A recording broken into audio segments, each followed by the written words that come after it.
김용태 교수입니다. 기독교 윤리 수업에 오신 모든 분들을 환영합니다.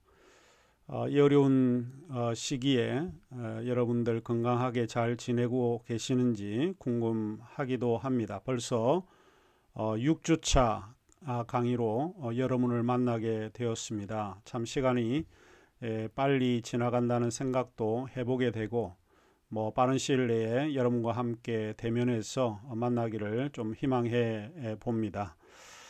기독교 윤리를 강의를 하면서 제가 이 수업에 대한 구성을 크게 두 가지로 나누어서 제가 구성을 했는데, 윤리의 이론적인 부분하고 윤리의 실제적인 그런 부분으로 나누어서 제가 구성을 했습니다. 지난주부터 기독교 윤리의 실제적인 문제를 취급하고 있습니다. 오늘 강의는 기독교 윤리의 실제적인 문제 가운데서 사랑의 문제를 다루고 있고, 사랑의 일반적인 그런 견해들 혹은 관점을 우선적으로 취급한 후에 사랑의 기독교적 관점을 취급하려고 합니다. 그런 다음에 오늘 6주차 강의에 취급해야 될지 모르겠지만 정의의 기독교적 관점을 취급하려고 합니다. 만일 오늘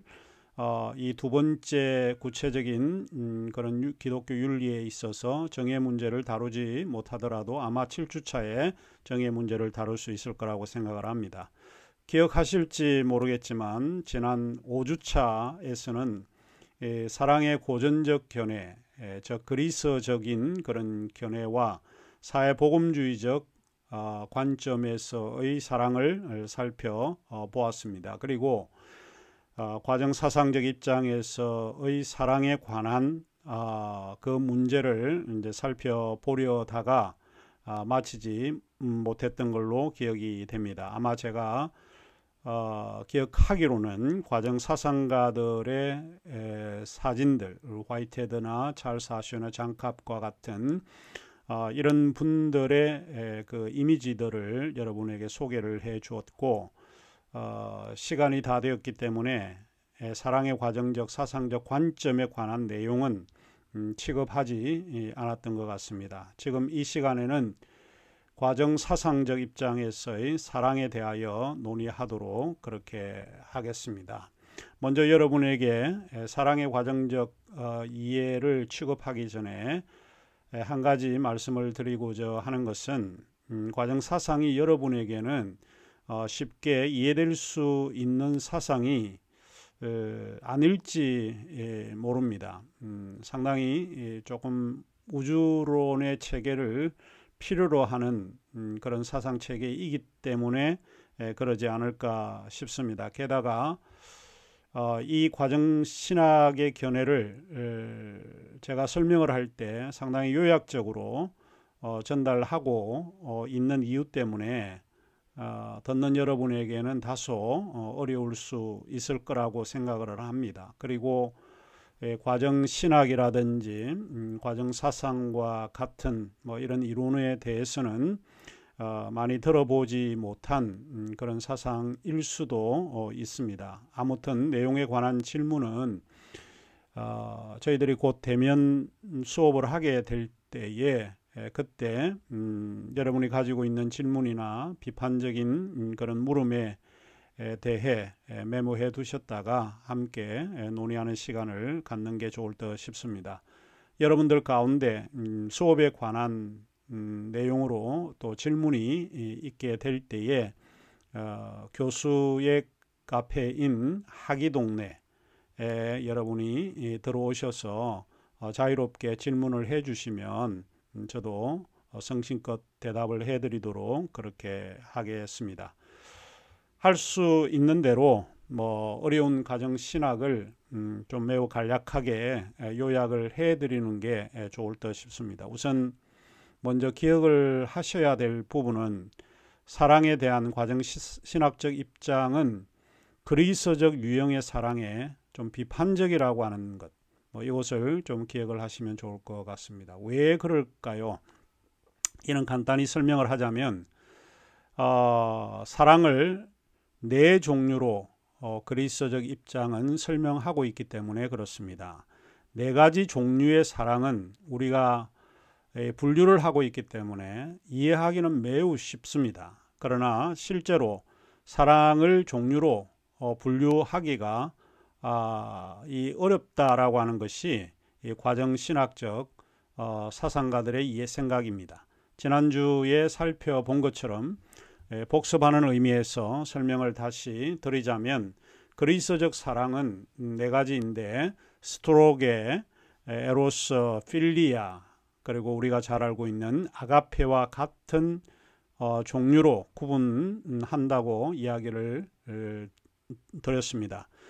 스토르게 사랑은 부모와 자식의 사랑을 말한다고 했습니다. 간단하게 말하자면 부모와 자식 간의 사랑은 혈육의 사랑이라고 할 수 있습니다. 그 다음에 사랑으로서 에로스의 사랑인데 이는 성적인 사랑이나 쾌락과 같은 것을 추구하는 사랑의 일종이라고 말씀을 드렸고, 이 에로스라고 하는 것은 원래 에라스타이에서 유래된 그런 용어인데 어떤 열정적이고 열렬한 욕망을 구성하는 의미로 사용되어지고 있다라고 하는 이야기를 드렸습니다. 특히 에로스는 일반적인 의미에서 성적 욕망을 지칭하는 말로 사용되고 있다고도 말씀을 드렸고요. 그래서 에로스의 사랑은 정욕적이고 육체적인 욕망 혹은 관능적인 그런 욕망을 지향하는 사랑의 대명사로 이해되고 있습니다. 고대 철학자 플라톤은 이 에로스의 사랑이 정신적인 사랑보다는 성적인 사랑에 더 강조되어 있다라고 이야기하고 있고, 이 사랑의 종류는 플라톤에 따르면 매우 저급한 사랑의 유형이다라고 이야기를 하고 있습니다. 욕망과 열정적인 그런 에로스의 사랑과는 달리 세 번째 필리아의 사랑은 상대방에 대한 애정과 감정을 수반한다고 말씀을 드렸습니다.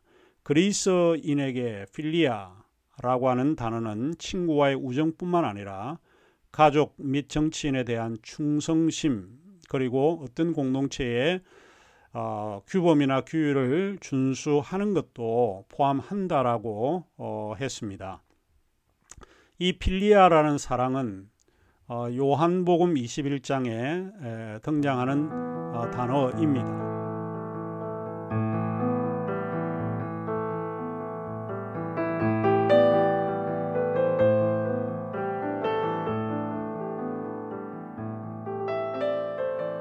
아가파오와 아가페와 같이 함께 사용되는 단어라고 하는 것을 말씀을 드렸고, 예수님과 베드로와의 대화 속에서 네가 나를 사랑하느냐라고 하는 질문을 세 번이나 했던 것을 보면 거기에 나타나 있는 단어가 필레오라고 하는 단어라고 하는 것을 우리가 알고 있습니다. 필레오라고 하는 이 필리아라고 하는 이 단어는 라틴어에서는 아모라고 사용을 합니다. 동사입니다. 아모, 내가 너를 사랑하다라고 하는 그런 말이고, 투 부정사로서는 아모레, 우리가 보통 아모레 화장품 할 때 아모레, 이게 사랑하는 이라고 하는 단어의 뜻인데, 이 필리아라고 하는 용어가 함께 그 말로 사용되고 있습니다. 그래서 혹자는 이 친구와의 우정을 강조하는 필리아라는 용어로 베드로가 대답을 했기 때문에 예수님께서 세 번이나 물으셨다라고 이야기하는 사람들이 있습니다. 필리아라고 묻고 아가페라 대답하거나 아가페로 묻고 필리아라 대답하는 뭐 이런 그 이야기 때문에 예수님께서 베드로에게 세 번 물으셨다라고 뭐 이렇게 이야기하는 사람이 있는데, 그거는 뭐 반드시 맞는 이야기라고 볼 수는 없는 것 같습니다. 자, 마지막 그리스도적 사랑의 네 번째 유형으로서 이제 아가페 사랑이라고 하는 것이 있었다라고 이야기를 했습니다. 오늘 우리가 공부하는 용어 가운데 아가페 사랑이라고 하는 것이 많이 등장을 합니다. 조금 있다가 우리가 배울 수 있는 키르케고르의 사랑의 이야기 속에서도 아가페의 중요성을 언급을 하고, 기독교적 관점에서 사랑을 이야기할 때도 아가페가 가장 최고의 것, 지고한 사랑의 형태로 이야기되고 있다라고 하는 것을 알려드릴 것입니다. 이 아가페는 지고한 사랑, 정신적인 사랑을 가리키는 유형의 사랑으로 이해해 볼 수 있다라고 지난주에 말씀을 드렸는데, 지난주 이야기에서 아가페의 사랑을 부연해 설명해 드리고 과정 사상적 입장을 배우는 것이 나을 듯 싶습니다. 에로스와 필리아의 사랑보다 더 지고한 가치를 지닌 사랑은 신적인 사랑인 아가페입니다. 이 단어의 배경을 오늘 지난주 못했던 배경을 조금 설명을 해드리자면, 원래 플라톤의 심포지엄, 한국말로 향연이라고 하는 이 책에 나오는 단어로 유명합니다. 아테네의 파우사니아스가 등장을 하는데, 파우사니아스는 비극 시인이고 이 비극 시인인 아가톤의 여인이기도 합니다. 심포지엄에 등장하는 소크라테스와 파우사니아스와의 그 대화 속에 보면 사랑에 대한 이야기들이 서로 오고 가고 있는 것을 발견하게 되는데, 여기서 플라톤은 소크라테스의 입을 통해서 사랑에 대한 본인의 입장을 대변하고 있다고 볼 수 있습니다. 이 심포지엄에서 플라톤은 크게 두 종류의 사랑을 보여줍니다. 하나는 세상적인 사랑이고 또 하나는 신적인 사랑입니다. 플라톤적 사랑은 신적인 사랑을 의미합니다. 디바인 러브를 가리키는 것이 플라톤적 사랑이다, 이렇게 이야기를 하는 거죠. 우리 젊은 사람들이 보통 친구들과 사랑에 관해서 이야기를 할 때 너는 상당히 플라톤적 사랑을 가지고 있구나 라고 이야기를 할 때 그것은 정신적인 사랑이나 신적인 사랑을 이야기를 합니다. 거기에는 육체적이고 관능적인 인간적인 그런 사랑을 배제하는 그런 형태라고 하는 것을 알고 대화에 임하는 경우가 흔히 있습니다. 왜냐하면 아가톤의 그 사랑은 정적인 사랑에 초점이 되어 있지만 역동적인 의미가 결여되어 있기 때문에 사실 플라톤은 그와 같은 사랑을 반대했던 것 같습니다. 그런데 과정 사상이 그리스적 종류의 사랑에 대해 비판적인 그런 이유는, 사랑이라고 하는 게 종류로 분류될 수 없고 사랑은 관계에서 파악되는 여러 질적 요소를 제공하기 때문에 과정 사상가들은 이러한 그 고전적인 그런 사랑에 대하여 비판하고 있다라고 볼 수 있습니다. 다시 말하자면 사랑은 종류로 분류되지 않습니다. 사랑은 관계적이라고 볼 수 있습니다. 그 이유는 과정 사상의 우주론에서 찾을 수 있는데, 존 캅은 이렇게 표현을 하고 있습니다. 우주는 관계를 본질로 한다. 이게 가장 과정 사상의 우주론에 대해 근접한 표현이라고 볼 수 있습니다.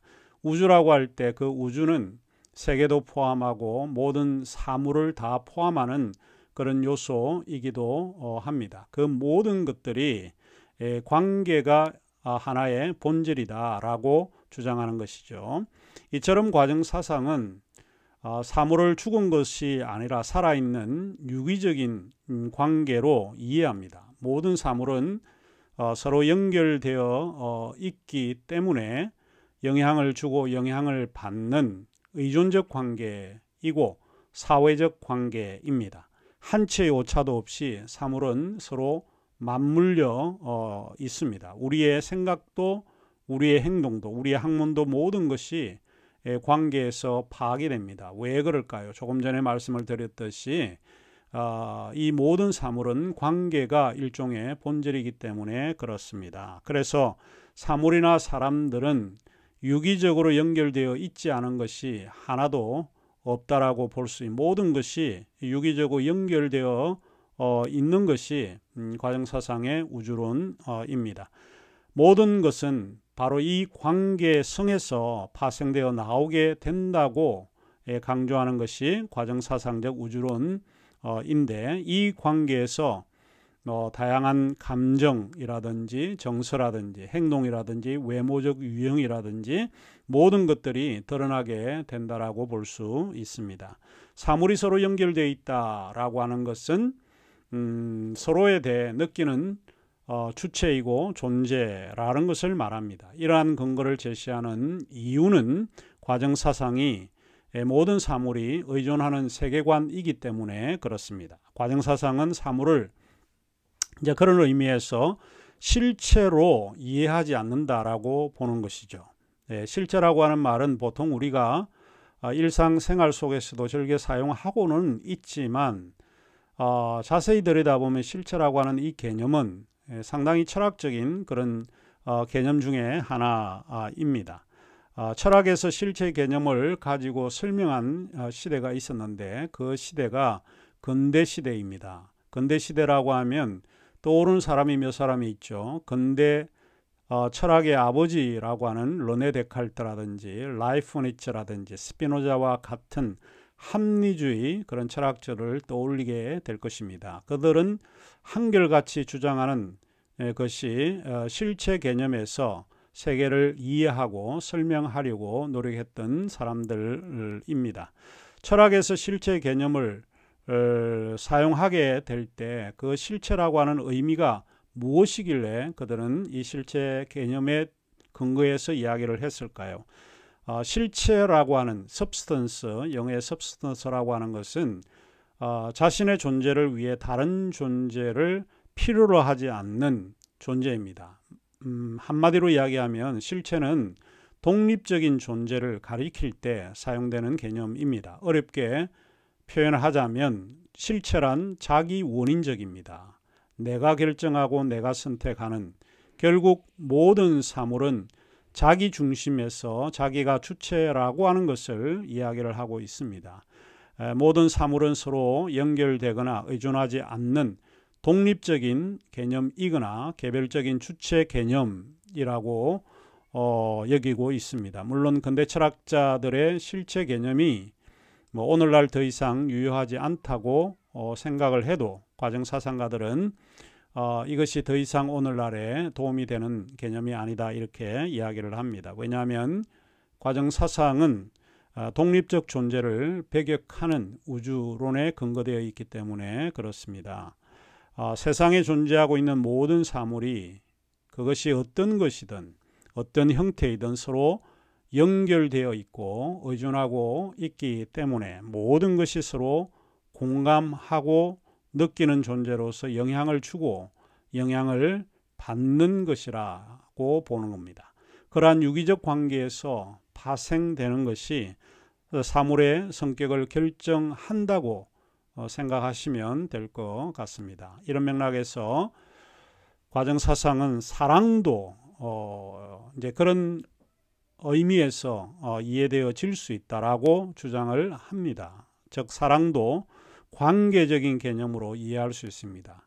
물론 이제 과정사상에서 이야기하는 것은 사랑뿐만 아니라 악의 문제라든지 사물의 모든 흐름 자체가 관계적이다라고 주장을 합니다.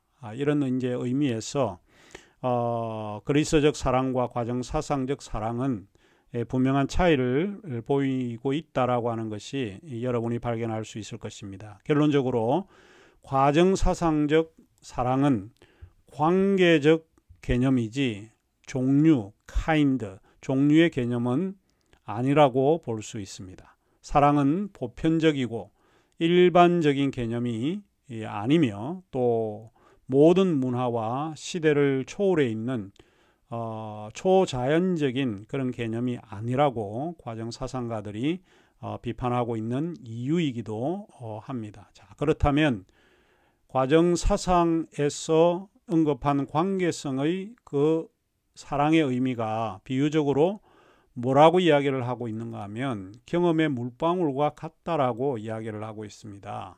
경험의 물방울, a drop of experience라고 하는 그 경험의 물방울을 자세히 들여다보면 물방울은 하나로 보이기도 해도 그 물방울은 사실 여러 물방울들이 모여서 하나의 물방울로 보인다라고 하는 것입니다.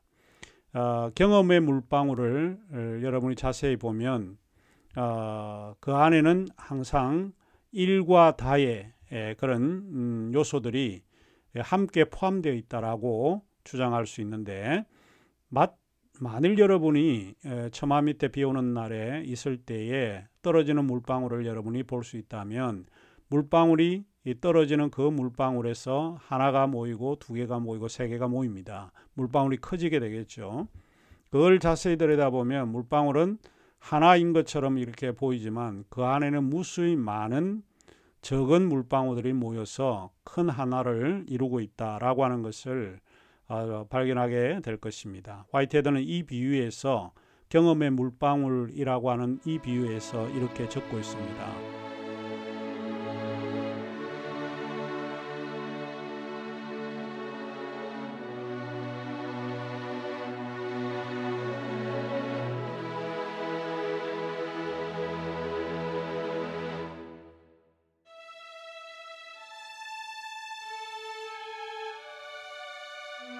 다수는 하나가 되고 다수는 하나에 의해 증가된다.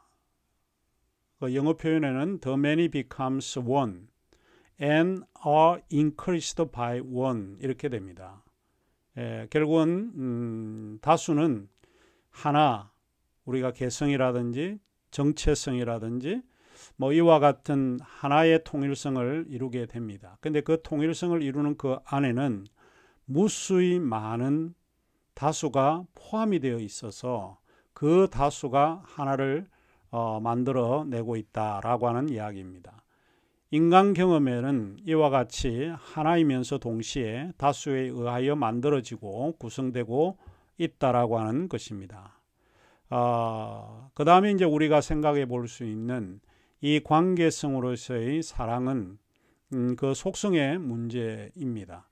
이 관계성은 독립적이거나 자기 원인적이지 않고 사회적 속성을 가지고 있습니다. 때문에 그 속성으로 인해서 사랑은 공감, 엠퍼티 혹은 필링, 느낌으로 표현되어지기도 합니다. 보통 이제 이 공감이라고 하는 말 대신에 형용어를 써서 설득적 공감이라고 표현을 하는데, 이 설득적 공감은 이 과정사상의 중요한 개념인 이 파악이라고 하는 개념에서 이해되는 부분입니다.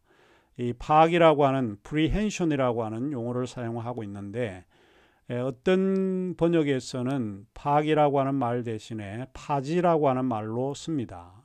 모든 것을 이해하고 부여잡는다라고 하는 뜻인데, 그 글자 그대로 파악이라고 할 때 부여잡다 혹은 take hold of, 서로 부여잡는, 내 주체가 객체를 부여잡고 객체가 또 주체인 나를 부여잡는 그런 형태가 서로 연결된 연결성을 언급할 때 사용되는 개념입니다.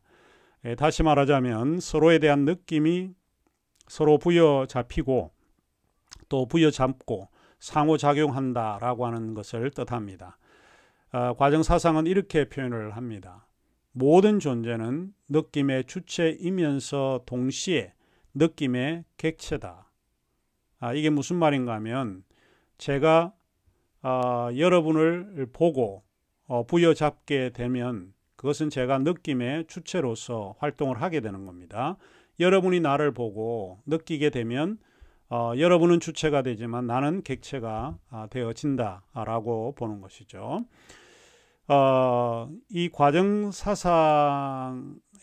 이 파악의 개념이 굉장히 중요한 인데, 이거는 서로 부여잡는 방식을 이야기를 하고 있습니다. 영향을 주고 영향을 받을 때 그 연결하는 방식이 이제 파악이라고 이제 보통 이야기를 하고 있는데, 과정사상의 체계에서 파악의 개념에는 더 세부적으로 설명하고 있는 것이 긍정적인 파악이 있고 부정적인 파악이 있다라고 가르치고 있습니다. 사랑은 부정적인 파악이 아니고 긍정적인 파악에 해당되고 있습니다. 부정적인 파악이라고 하는 것은 자신의 내적 구조에 그 사항이 적극적으로 기여하지 못하도록 그 사항을 완전히 배제하는 것을 말합니다. 오늘 내게 주어진 이 현실을 만족하기 위해서 과거의 여러 가지 자료들을 우리가 떠올리게 되고 현재와 조금 연결을 시키고 있는데, 부정적인 파악은 그거로 인해서 우리의 삶이 황폐해질 수도 있고 삶이 악으로 고통을 당할 수도 있기 때문에 그런 거를 의도적으로 배제해 가는 거를 부정적인 파악이다, 이렇게 설명을 합니다. 반면에 긍정적인 파악은 한마디로 느낌으로 이해가 됩니다.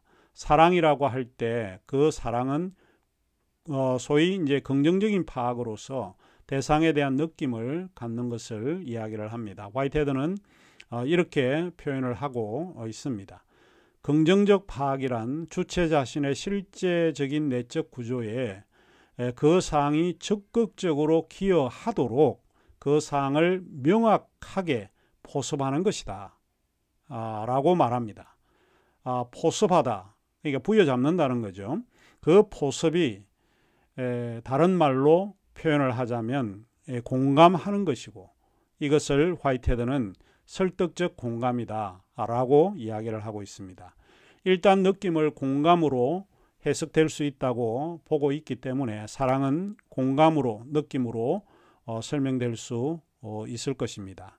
사랑은 타인의 느낌을 내 느낌으로 포섭하고 가지는 것을 말합니다. 타인의 느낌을 내가 느끼는 감정이 곧 화이트헤드의 사랑에 대한 개념이라고 볼 수 있습니다. 다시 말하자면 과정사상적 입장에서 사랑은 모든 존재가 느낌의 존재이고 공감의 존재라는 것을 보여주고 있다는 것을 기억하시면 좋을 것 같습니다. 그래서 사랑은 그 관계성에서 일방적이지 않고 상호의존적이고 상호작용적이다라고 할 수 있습니다. 화이트헤드는 그의 주저인 과정과 실제에서 사랑을 공감이나 느낌의 다른 의미로 현재적 직접성이라고 표현하고 있습니다. 그는 이렇게 이야기를 하고 있습니다.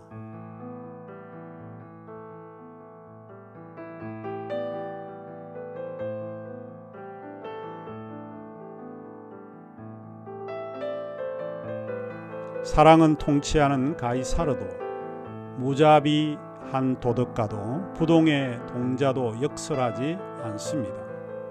그것은 정적 속에서 서서히 사랑에 의해 작용하는 세계 내의 부드러운 요소를 강조합니다. 그것은 또 이 세계가 아닌 왕국의 현재적 직접성 속에서 목적을 찾습니다.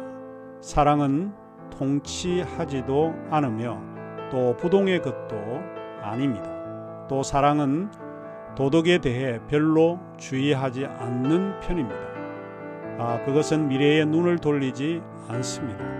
왜냐하면 사랑은 직접적 현재에서 그 보답을 발견하기 때문입니다. 이 표현이 이제 과정 사상의 뒷부분에 잘 언급이 되어 있는 내용입니다. 우리가 과정 사상으로부터 배울 수 있는 한 가지 중요한 점은 사랑에 비추어서 사랑은 일반적이고 강압적인 힘으로 이해되지 않는다는 것입니다. 과정 사상은 사랑을 상호적이고 설득적 힘 혹은 상호 대하적인 방식으로 이해하고 있습니다. 그래서 이제 과정 사상은 가장 최상의 힘이라고 하는 것은 강압적인 힘, 즉 coercive power가 아니라 설득적인 힘, 즉 persuasive power다, 이렇게 말하고 있는지 모릅니다.